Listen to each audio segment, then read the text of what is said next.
What are you painting? God. Oh, have you been at it long? About an hour. Did you paint something else first? You haven't done much. No. I just don't know how to paint God. How on earth do I know what he looks like? Well, I don't know about what he looks like, but you can find out what he is like in the Bible. In the Bible? I don't know. That's such a big book.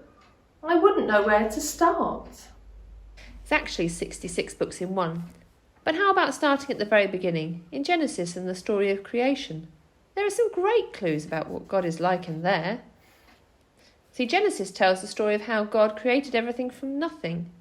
It doesn't talk about the Big Bang or evolution like in a science book, but is told in a special storytelling way so that we can remember it and learn from it. You know, about why God did it, why God created it all. Well, I suppose we could have a go. I've got nothing to lose. I'm not getting very far with this anyway. Brilliant. This is the story of creation.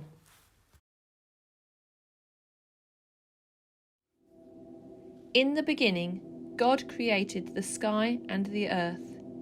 The earth was empty and had no form. Darkness covered the ocean, and God's Spirit was moving over the ocean. Then God said, "Let there be light," and there was light. God saw that the light was good, so he divided the light from the darkness. God named the light day, and the darkness night. Evening passed, and morning came. This was the first day. Then God said, "Let there be something to divide the water in two."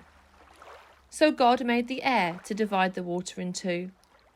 Some of the water was above the air, and some of the water was below it. God named the air sky. Evening passed, and morning came. This was the second day. Then God said, "Let the water under the sky be gathered together, so that the dry land will appear." And it happened. God named the dry ground earth. He named the water that was gathered together seas. God saw that this was good. Then God said, "Let the earth produce plants of all kinds." And it happened. The earth produced trees and bushes and flowers and grasses of all different kinds. God saw that all this was good. Evening passed, and morning came. This was the third day. Then God said, "Let there be lights in the sky to separate the day from the night. They will give light to the earth." And it happened. So God made the two large lights. He made the sun, the brighter light, to rule over the day.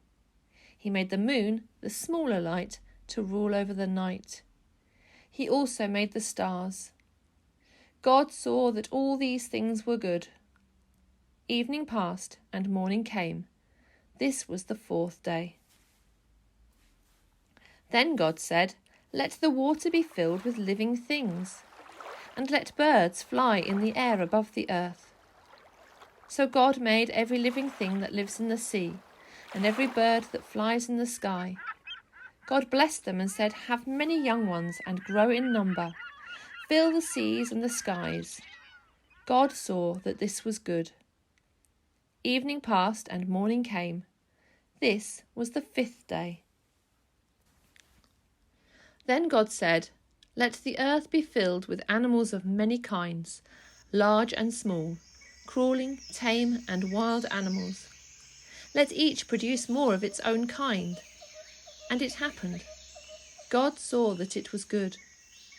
Then God said, "Let us make human beings in our own image and likeness. Let them rule over all the fish, birds, and animals over all the earth." So God created human beings in his own image. In his own image he created them. He created them male and female. God blessed them and said, "Have many children and grow in number. Fill the earth and be its master." God looked at everything he had made, and it was very good. Evening passed, and morning came. This was the sixth day. So the sky, the earth, and all that filled them were finished. By the seventh day, God finished the work he had been doing.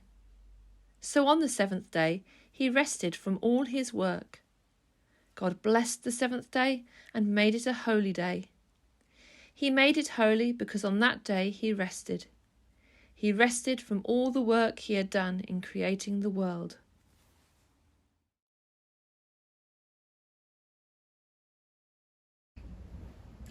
Wow, that's a great story. I still don't understand how it helps me with my painting though. Hang on a minute, I've got a friend who can help you with that. Okay. Hi. So what can we find out about what God is like from the creation story? Well, there's two things. God is relational and he's creative. Christians believe that God is made of three parts: God the Father, God the Son, that's Jesus, and God the Holy Spirit. And they're in relationship with each other. They're always spending time together. But they are one God. It can get a bit confusing. But God also likes to be in relationship with us. He likes to spend time with us. And as Christians, it's very important for us to spend time with God, to be in relationship with him, and for him to spend time with us. Our nature reflects what God is like, that it's relational. We love to be in families and communities and be together. So God is relational, but he's also creative. What an amazing world he's created around us. The sun, the sky, the light, the dark, the sea, the animals, the birds, all of those things came from his amazing imagination. And we reflect that. Remember, the story said, we are made in God's image. That means like him. We can paint and draw, dance, invent things, design things, write. We can inspire each other. We can all do something creative. So we're creative like God. We're relational like God because we reflect his image. We are made like him in his image.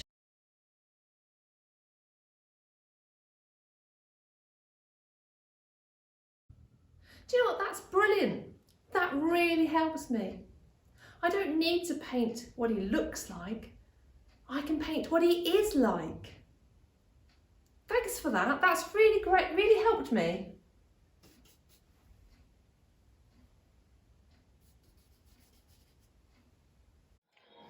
Wow, what an amazing assembly. Wasn't Christina an amazing artist trying to picture God? In creation, we see that God loves us and cares for us. So let's talk to him about the amazing world he's made. Are we ready for prayer drill? Let's shake the blood into our fingertips. Ready to go. 1, 2. Let's talk to God together. 3. God of the universe, we thank you for the amazing world you have made, for all the beautiful, extraordinary things in your world that help us to discover your love and care for us all. Help us not to waste what you have given us, but to care for your world and the people within it, to discover your love through your world as we share it together in Jesus' name. Amen. 4.